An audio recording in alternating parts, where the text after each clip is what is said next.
안녕하세요, 구독자 여러분. 구독과 좋아요는 채널 운영에 큰 힘이 됩니다. 인생을 살아가다 보면 믿을 수 없을 정도로 뻔뻔한 사람들을 만나게 될 때가 있습니다.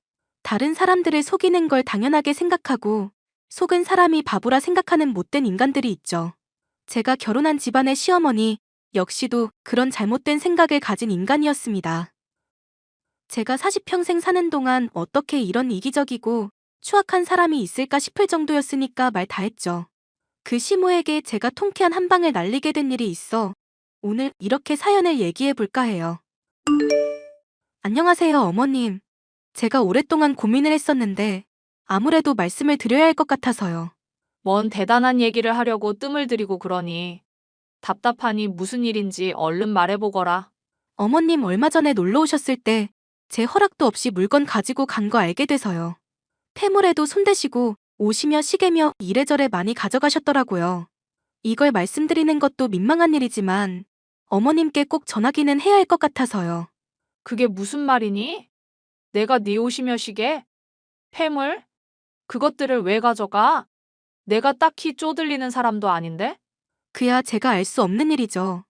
이제부터 어머님이 왜 그러셨는지 물어보고 싶어서 그런 거니까요. 아니, 내가 지금 이렇게 말하는 거 무슨 뜻인지 모르니? 내가 안 가져갔다고 말하고 있는데 무슨 사람을 범인 취급하고 있어? 남편이 저희 맞벌이라서 집에 있는 게 혼자 두기 걱정된다고 했던 거 기억나시죠?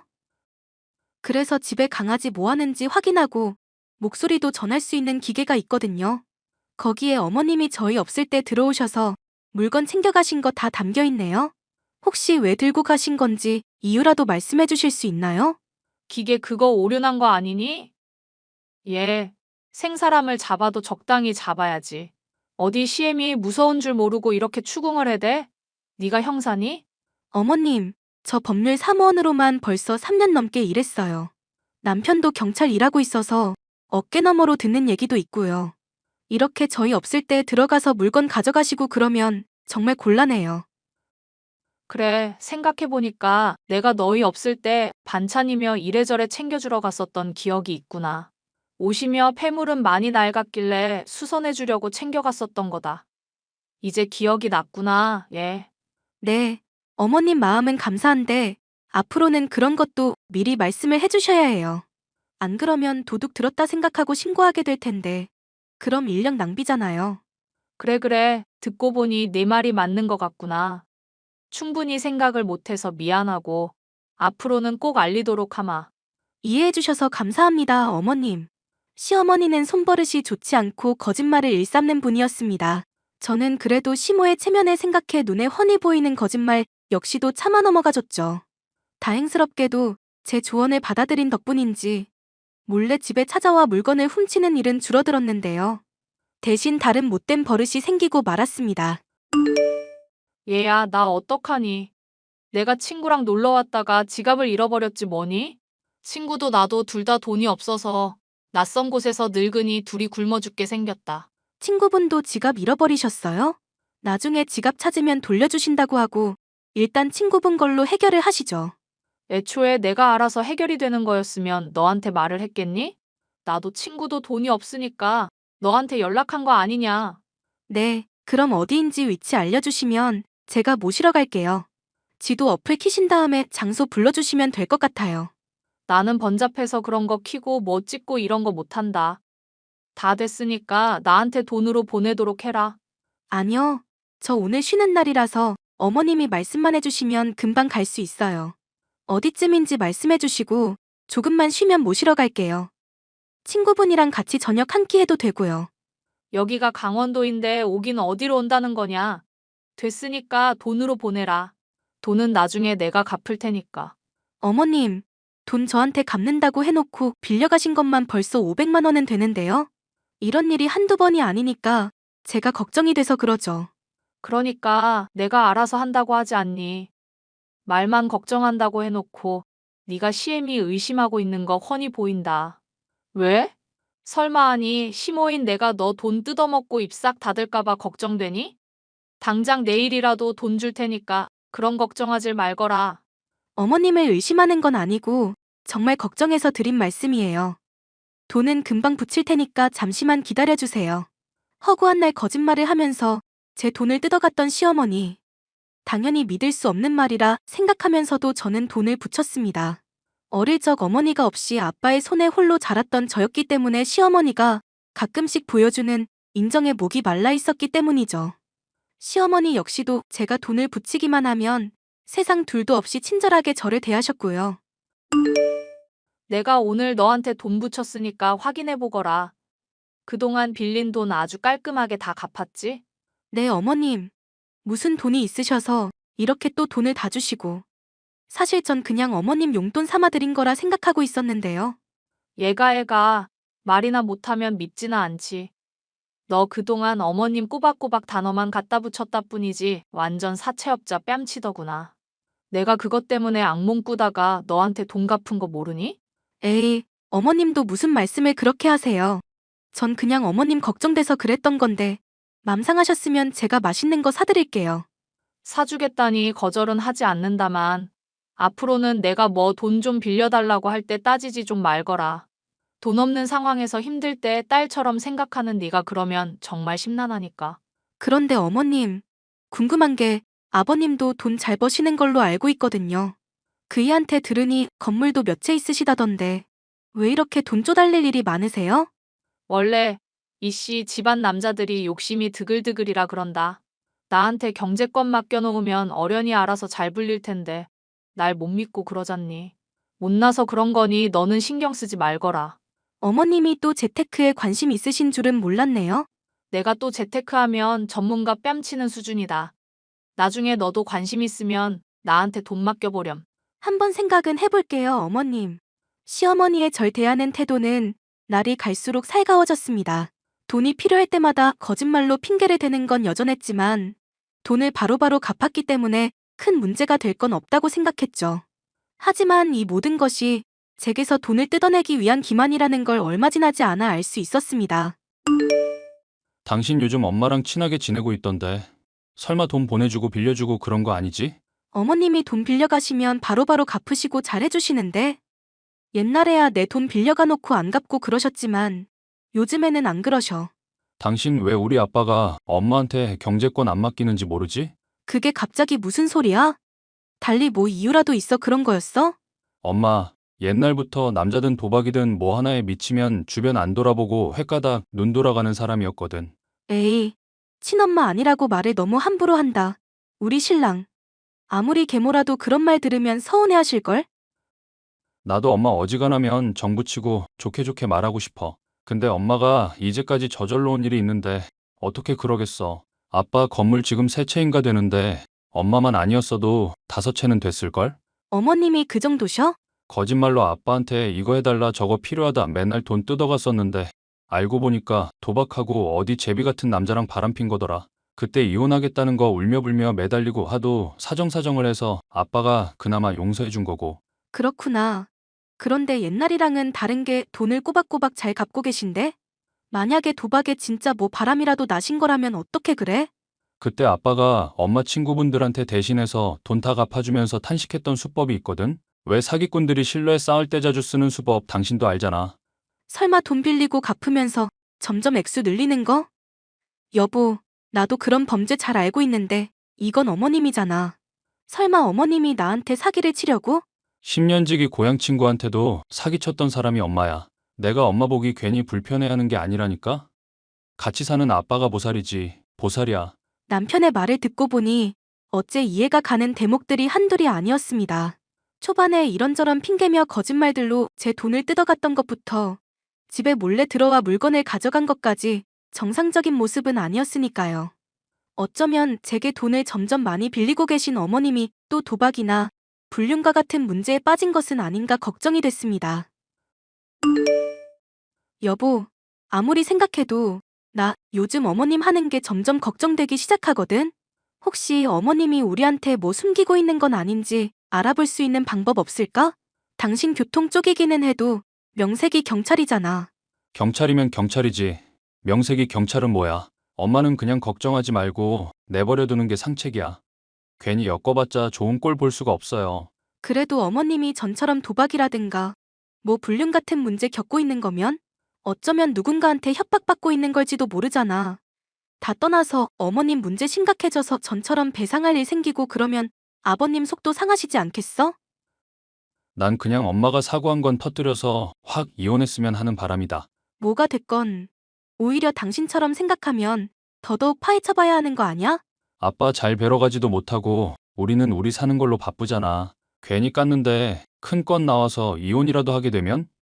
솔직히 이혼했으면 쉽긴 한데 한편으로는 아빠 불쌍하기도 할 것 같아서 그래. 그게 걱정이었어? 아버님처럼 중후한 분은 또래 나이 여자분들한테 인기 많어.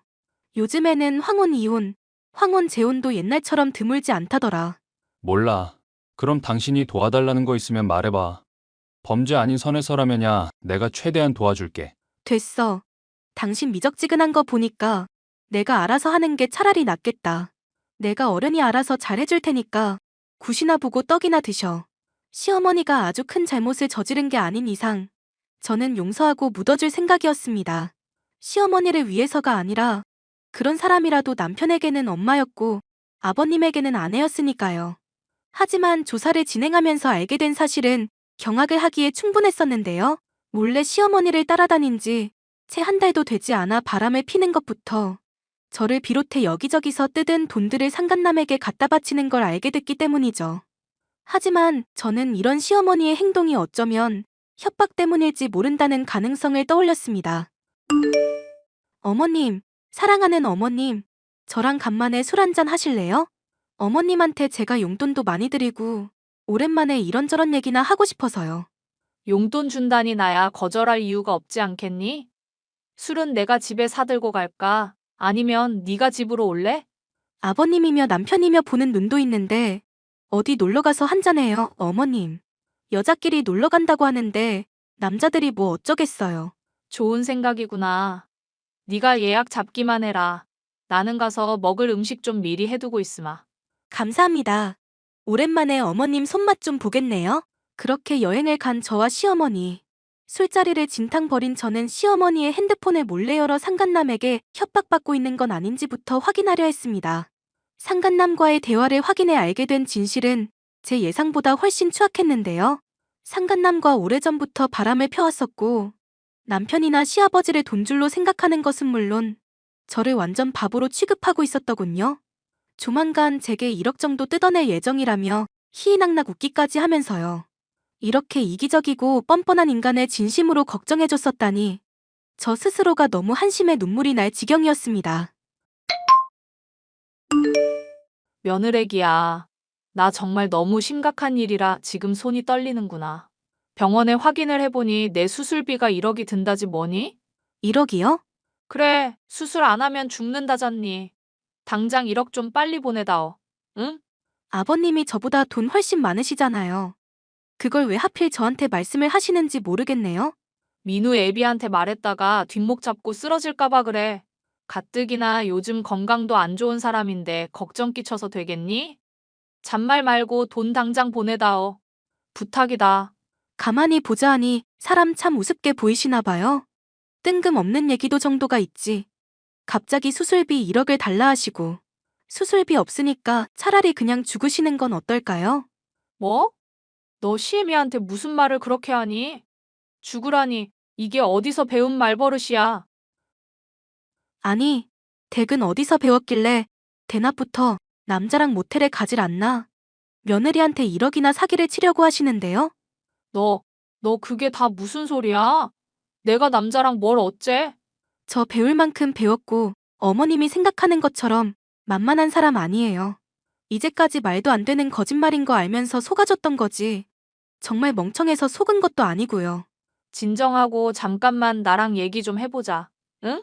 그이나 아버님한테 어떻게 전할까 고민하고 있었는데 하는 꼴을 보니까 그냥 시원하게 까발려야겠다 싶네요.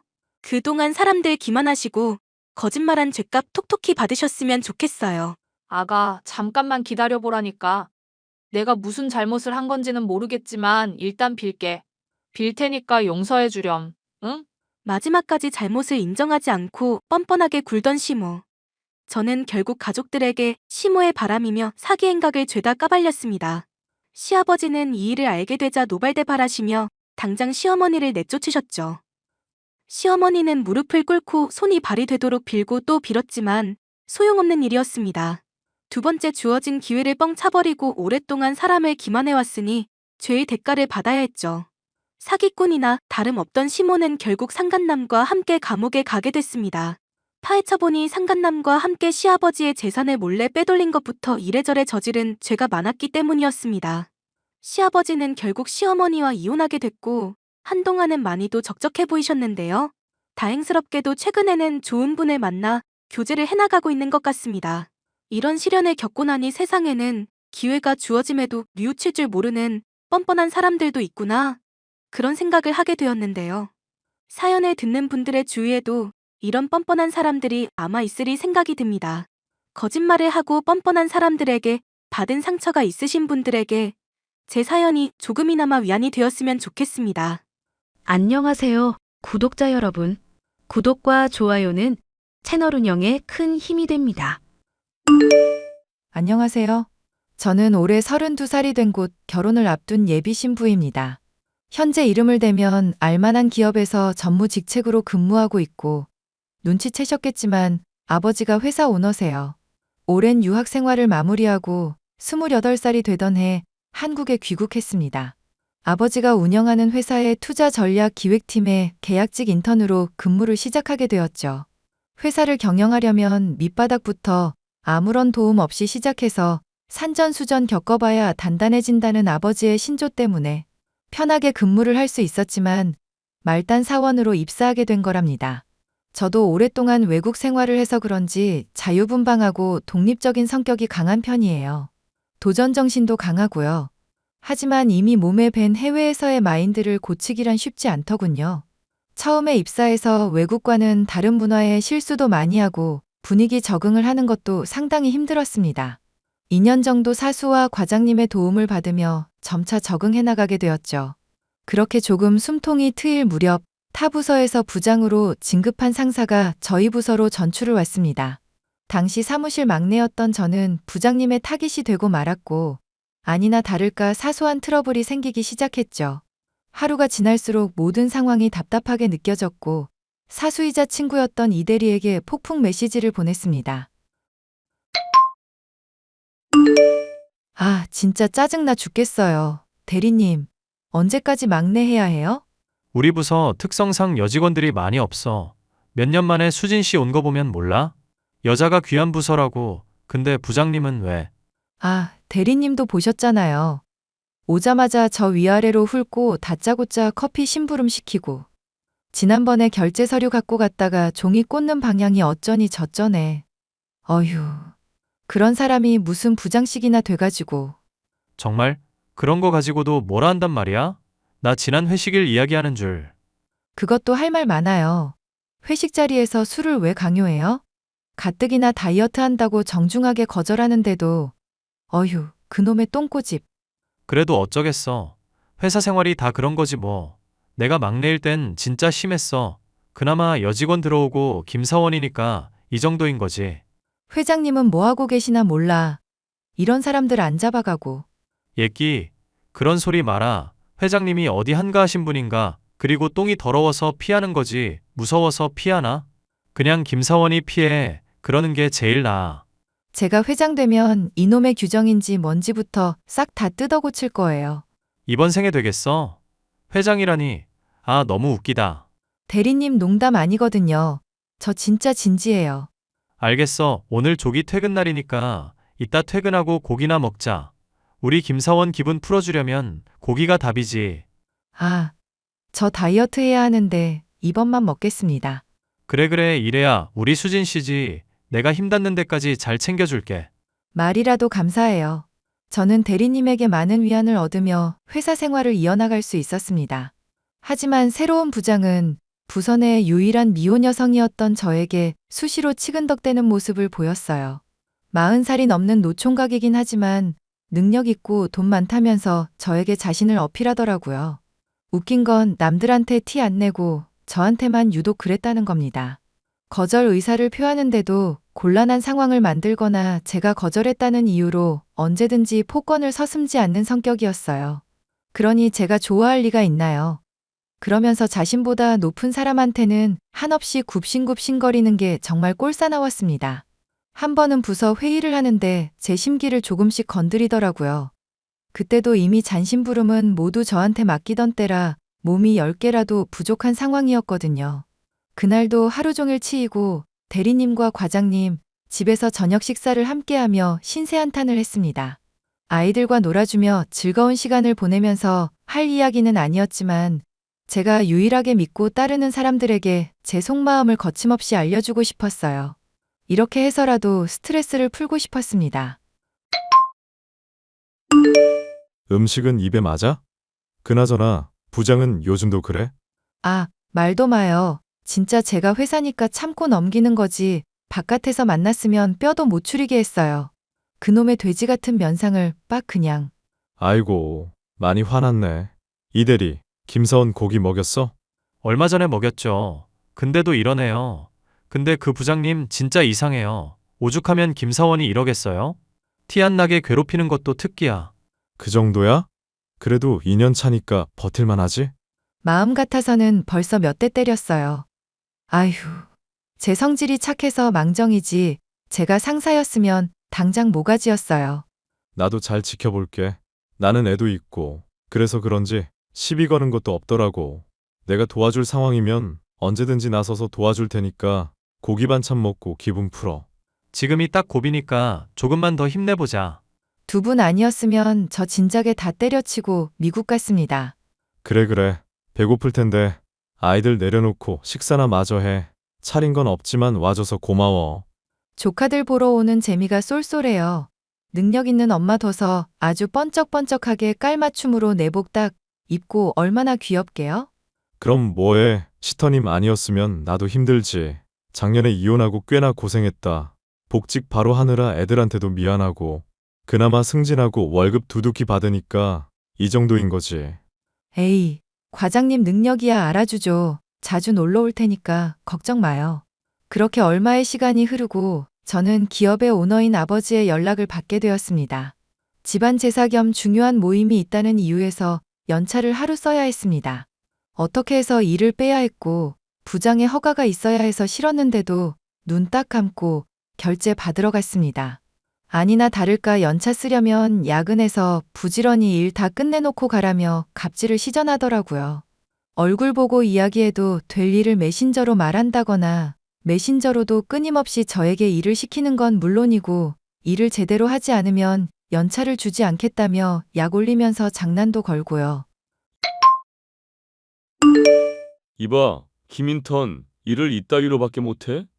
네? 왜 그러세요? 내가 지난번에 수정해서 올리라고 한 문서 오타 검사 제대로 했어? 네. 검사기 2번이나 돌리고 말씀하신 대로 사전 보고 틀린 거 다 검안했는데요. 이래도 한 거야? 일을 누구한테 배운 거야 도대체? 이제 2년 차 정도 됐으면 이런 건 눈 감고도 해야지. 아, 그건 미처 못 봤어요. 다시 해서 올리겠습니다. 장난해? 이러는 것도 한두 번이지 어떻게 매번 이래? 죄송합니다. 다시 수정할게요. 사람이 하는 일이라 너그럽게 봐주려고 했는데 어째 김민턴은 하는 일마다 이 모양일까? 그러니까 사람이 말이야 평소에 일을 잘 배웠어야지. 너 사수 누구야? 이대리입니다만 이건 전적인 제 실수니 이대리님한테 뭐라 하지 마세요. 문서는 금방 수정해서 다시 보내드리겠습니다. 당장 보내. 조금 있다가 결제 올려야 된다고. 이래서 근본 없는 것들은. 그나저나 그거 다 하면 탕비실 가서 시원하게 아이스 아메리카노 좀 타와. 헤이즐넛 시럽 듬뿍 뿌려서. 네? 아, 말귀를 못 알아먹냐? 커피 한 잔 타오라고. 지난번처럼 한강물 말고 커피 20%, 물 80% 알지?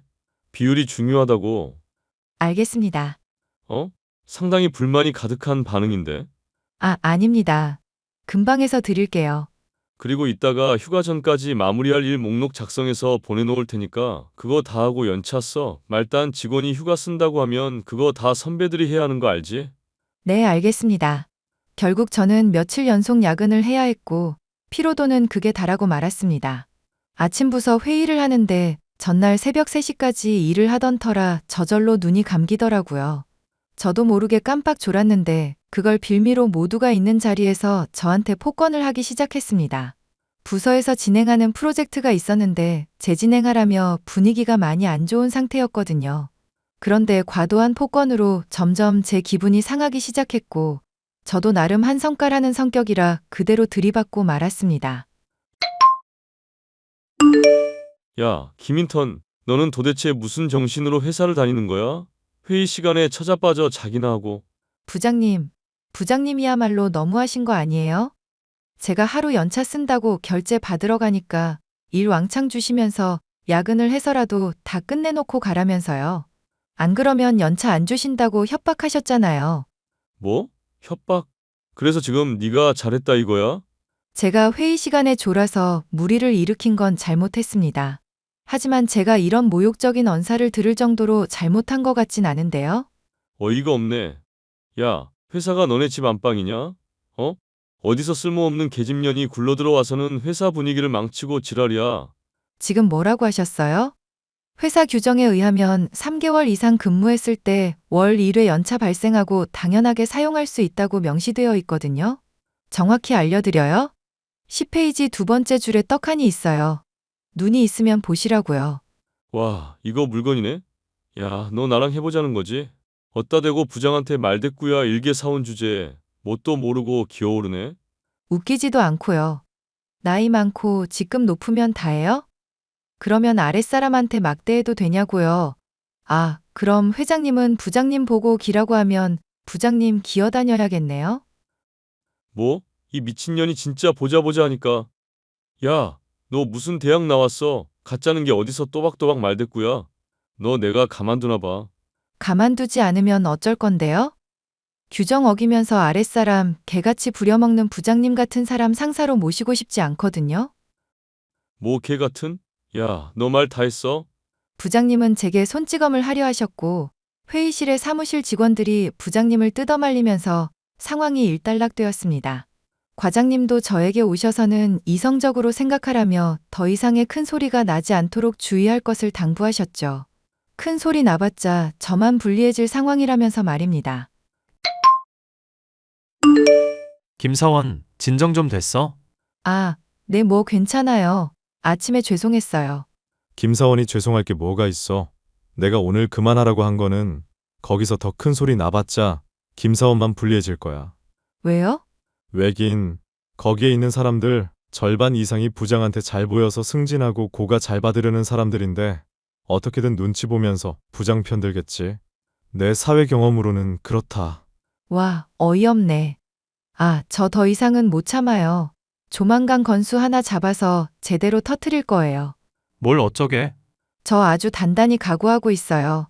저한테 손찌검 하려던 거 그거 습관인 것 같거든요. 그러다 회사에서 진짜 잘리면 어쩌려고. 우린 그게 걱정인 거야. 맞아. 이 대리 말이 내가 지금까지 버텨온 것도 다 그런 것들 이겨내고 온 거잖아.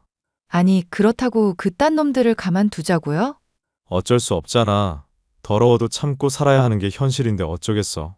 그러면 정말 서운하네요. 저는 그런 꼴 절대 못 봐요. 제가 상급자였으면 노부장 같은 사람들 진작에 좌천시키던지 잘라버렸을 거예요. 워, 진정해. 걱정돼서 한 말이잖아. 알죠? 괜히 투정 부려서 죄송해요. 정말 여동생 같아서 해주는 말이야. 그런 사람은 우리가 안 나서도 언젠가 탈락이 되어 있어. 하는 거 봐봐. 오래가게 생겼나. 그리고 소문에 의하면 우리 부서로 온 것도 사고 쳐서 온 거라는 소문이 있어. 명목상 승진하고 온 거라지만 뒷말이 장난 아니게 구리거든. 그럼 좀 더 수월하겠네요. 맨날 제 투정 받아주셔서 감사해요. 그놈의 노부장. 아무쪼록 힘내자고. 못 까라면 까는데 우리 말고도 노리고 있는 사람 많을 거야. 그러니 때를 기다려보자고. 우리 할 일 하면서. 알겠습니다. 어휴, 스트레스. 그 뒤로도 대리님과 과장님을 외한 사무실 사람들은 윗사람들에게 잘 보이는 부장 눈치를 보며 저를 나 몰라라 하기 바빴습니다. 더 어이없던 건 부장님에게 먼저 사과하라는 분위기로 몰아가서 제가 마지못해 사과를 하게 되었어요. 큰 소리 나서 좋을 것 없다고 판단되기도 했고 회사에 누를 끼칠까 염려돼 한 발자국 뒤로 물러나기로 했습니다. 그런 제 마음도 모르고 기세 등등해진 부장님은 더욱더 노골적으로 저를 괴롭히기 시작하셨죠. 어렵사리 연차를 사용해 가족 모임에 참석할 수 있었습니다. 제사를 지내고 늦은 시간에 오피스텔로 돌아왔는데 사촌 오빠에게 연락 왔어요. 야, 집은 잘 들어갔냐? 이제 막 들어왔어. 무슨 일이야? 무슨 일이긴. 아까 어른들 이야기 다 하고 너한테 전달해 준다는 걸 깜빡했네.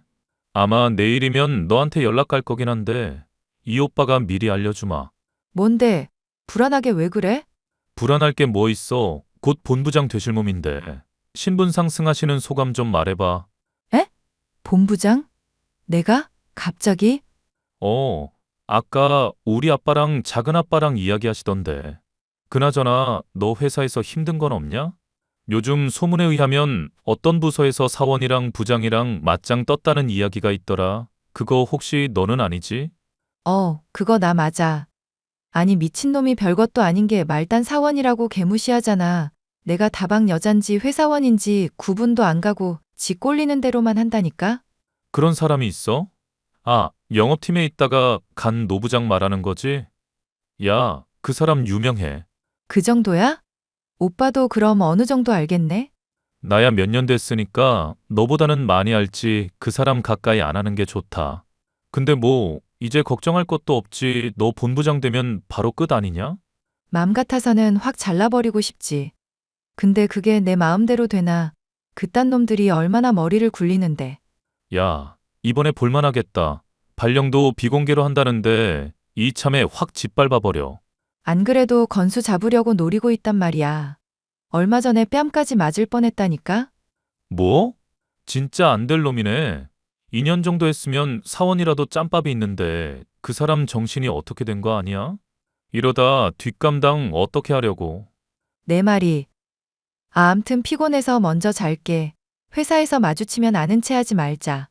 야, 너 너무한 거 아니냐? 점심시간에 놀러도 오고 그래. 나 부사장 발령 나면 더 바쁜데 너랑 언제 놀아? 회사를 놀러 다니냐. 암튼 나중에 연락할게. 그래, 힘든 거 있으면 이야기하고. 이 오빠 부사장이다. 승진의 가족의 위로까지 받으니 더할 나위 없는 천군만마를 얻은 기분이었습니다. 며칠 뒤 금요일, 한 달 업무 마무리를 위해 부서 회식을 하기로 했어요. 역시나 막내인 저에게 장소 물색이며 예약까지 모두 맡기더라고요. 이왕 하는 게 제가 먹고 싶은 거 하려고 고급 한정식집을 예약했습니다. 식사를 하는 과정에서 부장이 저에게 시비를 걸기 시작했어요. 밥 먹으면서 반주 한 잔, 두 잔 하더니 제법 술 기운이 올랐는지 약간 흐트러진 눈 동자하며 술 냄새까지 정말 역겨웠습니다. 김인턴, 하필 골라도 이런 데를 골랐냐? 회사 재산 거덜낼 일 있어? 그래도 맛집이고 고급지기도 하고 좋아 보여서 했어요. 마음에 안 드세요? 너도 그렇고 여기도 그렇고 다음부터는 잘 알아보고 해. 그나저나 남은 고기 좀 구워봐. 비싼 데 왔는데 남기면 그렇잖아. 뼈는 따로 좀 빼놓고 우리 집 복실이 줘야 하니까. 네, 알겠습니다. 그나저나 고기 다 굽고 나면 나가서 커피나 좀 타와. 여기 타주시는데요? 아이, 그러지 말고 시키는 대로 좀 해. 저번에 덜 혼났어? 내 말이 어렵니? 아니요. 그게 아니라요. 김인턴, 그럼 가서 커피 좀 타와봐. 커피는 여자가 타줘야 제맛이지. 예쁜 여자가 타주면 얼마나 흥분되는데. 하하. 그러세요? 아, 그나저나 이번에 저희 부서 새로 본부장님 오신다는 소문 돌던데 부장님은 아시는 거 있으세요? 워낙 윗분들이랑 잘 만나시니. 말다니, 그런 걸 왜 신경 써? 나도 아는 게 없어. 하도 비밀로 부처대서 어디서 뭐하다 굴러오는 연놈인지 모른다고. 윗사람들이 쉬쉬하는 거 보면 분명 낙하산일 거야. 그나저나 우리 김인턴 오늘따라 예뻐 보이네. 하하. 저야 뭐 늘 그렇죠. 꾸준히 관리한 탓이랄까요. 그러게? 돈을 많이 처바르나 보네? 몸도 탄탄하고 말이야. 어디 한번 만져봐도 돼? 부장님, 그건 좀 아니죠. 그거 엄연한 성추행이라고요. 뭐? 성추행? 동료끼리 가볍게 한두 마디 한 거 가지고 새삼 성추행이라고 하면 이 세상 사람들 다 잡혀가게? 과민 반응하는 거 아니야? 과민 반응이라뇨. 어디 가서 그러시면 신고당해요. 아시겠어요? 술 기운에 제 허벅지를 스치듯 만진 부장님 때문에 저는 이성의 끈이 끊기고 말았어요. 다방 여자 취급하면서 굳이 자신의 옆에 앉아서 수발들을 하는데 겨우 붙잡고 있던 분노가 싹 터져버렸습니다. 깊은 한숨을 한번 내쉰 뒤 부장님에게 말을 하기 시작했어요. 김인턴 가서 커피 좀 내오라니까. 오늘따라 좀 굶던데? 빠릿빠릿하게 안 움직여. 커피는 본인이 타서 드세요. 네가 직접 타서 드시라고요. 맨날 나한테 커피 심부름 시키고 지랄이야. 김인턴 돌았어? 잘리고 싶은 거야? 네 아빠가 여기 사장이라도 돼? 감히 지랄? 까라면 까야지. 어머, 우리 아빠가 이 회사 회장인데 어떻게 하셨어요? 이 회사 저희 아버지 거거든요. 역시 사회생활 10년 넘으면 눈치 장난 아니네요. 참나 어이가 없네. 거짓말을 할 거면 제대로 해. 희망사항 이야기하지 말고 없어 보이잖아. 없어 보이는 건 부장님이 더 없어 보여요. 낙하산? 그래, 저 낙하산인데요. 말장난하지 마. 이게 누굴 바보로 하나 너처럼 뭣도 없는 년이 오너 딸이라고? 그러게요. 태어나 보니 뭣도 없는 년이 이 기업 오너 딸로 태어났네요. 뭐 못 믿으겠으면 믿지 마세요. 누가 겁먹을 줄 알아? 이제 하다못해 허언증까지? 허언증이라뇨? 부장님 정말 후회할 짓 하지 마세요. 내가 그런다고 겁먹을 줄 알아? 내깟 년이 출신도 모르는 거 우리 같은 잘난 회사 다니게 된 것도 다 우연 같은 거라고. 아니면 회사 복지 차원인가? 불우이웃 돕기라던가. 말씀 정말 멋지게 하시네요. 불우이웃 돕기라. 부장님 불우이웃 돼보실래요? 야, 이제 좀 닥쳐. 거참 옆에서 되게 떽떽거리네. 술맛 떨어지게 말이야. 반반하다고 상대해줬더니 상사 무서운 줄 모르고 기어오르네. 저는 거짓말 한 적 없습니다. 후회하지 마세요. 저는 이만 가보겠습니다. 제가 눈 하나 깜빡하지 않고 부장에게 대들자 사무실 직원들은 저를 뜯어말리기 바빴습니다. 부장님은 제가 하는 말이 허언증의 과대망상이라며 온갖 비난을 하더군요. 더 이상 무서울 게 없던 저는 회식 자리에서 먼저 빠져나왔습니다. 모욕적인 이야기를 들었어도 복수할 생각에 기분이 좋더라고요. 그렇게 가벼운 발걸음으로 집으로 왔고 개운하게 씻고 잠을 청했습니다. 주말이 지나고 월요일 아침이 되었어요. 일부러 힘 좀 주려고 아침 일찍 숍에 들러 머리 손질도 받고 피부 관리도 받았습니다. 말끔하게 차려입고 회사에 출근하니 부장이 달려와서는 사과하라며 시비를 걸더라고요. 인사총괄팀장이 내려와 저에게 깍듯이 인사하자 부장은 고개를 갸웃거리며 저와 그 팀장을 번갈아 보기 시작했습니다. 사무실 직원들을 불러 모아 저를 본부장이라며 소개하니 다들 충격을 먹더라고요. 직원들에게 간단히 인사를 건네고 집무실로 들어왔습니다. 부장도 따라 들어오더군요. 김인턴, 아니 본부장님, 투자전략기획팀 노부장입니다. 누가 부장님인 건 몰라요? 저한테 할 말 있으신가 본데 기본적인 예의도 없습니까? 아니 그게 지난날 제가 저질렀던 무례는 용서해 주십시오. 무례요? 저한테 커피 타라고 시킨 거랑 회식 자리에서 술 강요한 거랑 뭐 허벅지 쓰다듬고 그랬던 거요? 본부장님 정말 죽을 죄를 지었습니다. 제발 한 번만 살려주세요. 죄송합니다. 이제 와서요? 제 말이 허언증의 과대망상이라면서요. 지금까지 그딴 식으로 부하 직원들 대해놓고 본인이 잘못한 걸 알긴 압니까? 죄송합니다. 사람이 그렇게 살면 안 됩니다. 부장님이 원하신 대로 해드릴 거예요. 조만간 인사발령 낼 테니까 반성 좀 하고 계세요. 네? 인사발령이요? 좌천되는 건가요? 잘 모르겠습니다. 부장님이랑 더 이상 할 말 없으니 그만 나가주세요. 그리고 면담 신청은 정식 절차 거쳐서 하시고요. 10년 넘게 근무하신 분이 경우도 없이 이게 무슨 짓인지 그만 나가세요. 너무하신 거 아닙니까? 이거 직권남용이라고요. 이보세요. 노 부장님, 지금 사태 파악 안 되세요? 사태 파악이요? 내가 이럴 줄 알았어. 굽신거리니까 만만해 보였냐? 지금 말 놓으시는 겁니까? 어째 잘 숙인다 했더니 역시나 진짜 뉘우치긴 글렀네요. 먼저 말 깠으니까 나도 깝니다. 뭐? 야, 너 지금 본부장이라고 유세 부리는 거야 뭐야? 너 내가 고발하면 뭐가지야? 이봐, 노 부장. 내가 너보다 나이 어려도 엄연히 직장 상사야. 말은 가려서 하지? 그래, 나 낙하산 맞아. 우리 아빠 이 회사 회장이고 난 보다시피 본부장으로 있고. 근데 적당히 하랄 때 적당히 하는 게 좋을 거야. 아예 잘리고 싶지 않으면 말이야. 내가 인사팀에 고발해서 너 먼저 끌어내릴 거야. 한번 해보시던가. 사람들이 말 안 해주더나? 당신 이미 이미지 바닥 찍었거든. 뭐? 아무튼 그런 줄 알고 미리 짐 싸두고 있어. 더 이상 깝죽거리지 말고. 며칠 뒤 부서 회의 시간에 저는 그동안 모은 증거와 여러 사람들의 증언을 바탕으로 부장을 공개 처형해버렸습니다. 워낙 소문이 안 좋아서 벼르고 있던 사람들이 한둘이 아니었더군요. 인사팀에서도 눈여겨보고 있었다는 걸 뒤늦게 알고는 제가 가진 증거를 제출했고 지방의 공장장 자리로 좌천시켜버렸어요. 일부 직원들은 너무 과한 처사 아니냐며 불만을 토로하기도 했지만 금방 수긍했습니다. 아니, 이게 어떻게 된 거야?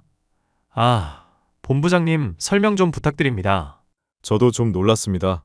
새로 오는 본부장님이 김인턴일 줄은. 제가 말했죠? 사실 말하긴 부끄럽지만 노 부장 말처럼 저 낙하산 맞아요. 그래도 밑바닥부터 배워야 한다고 말단 사원부터 시작했네요. 아버지 뜻이 그래서. 미리 말씀드리지 못해서 죄송해요. 아버지? 아버지가 누굽니까? 회장님이요. 헉, 본부장님 그냥 빈말로 하셨던 게 아니었군요. 아, 왜 갑자기 존댓말이에요. 평소 하던 것처럼 해요. 우리끼리 있을 땐 말씀 편하게 하세요. 어떻게 그래요?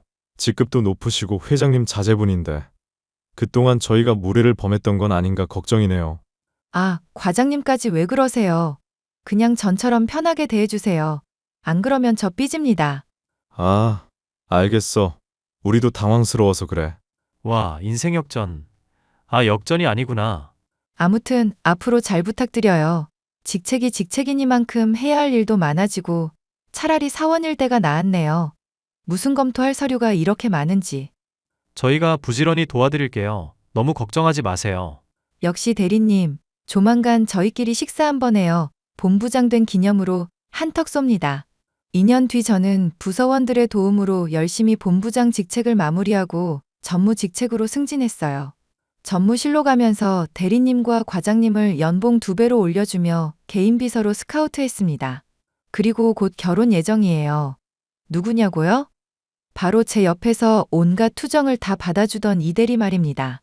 사촌 오빠와 함께 경영 수업을 받으며 바쁜 나날을 보내고 있지만 이제야 저다운 인생을 사는 것 같아 마음이 놓여요. 세상을 살다 보니 별의별 일이 다 있다지만 직장의 노부장 같은 암적인 존재들은 꼭 있더라고요. 많은 사람들이 잘릴까봐, 다른 불이익을 당할까봐 이러지도 저러지도 못하는 경우가 많다고 합니다. 제가 언젠가 아버지의 회사를 물려받아 진정한 오너가 되면 모두가 평등하고 함께할 수 있는 회사를 만들 거예요. 또 다른 꿈을 꾸며 매일을 열심히 살려고 노력하겠습니다. 제 사연은 여기까지고요. 긴 사연 들어주셔서 감사합니다.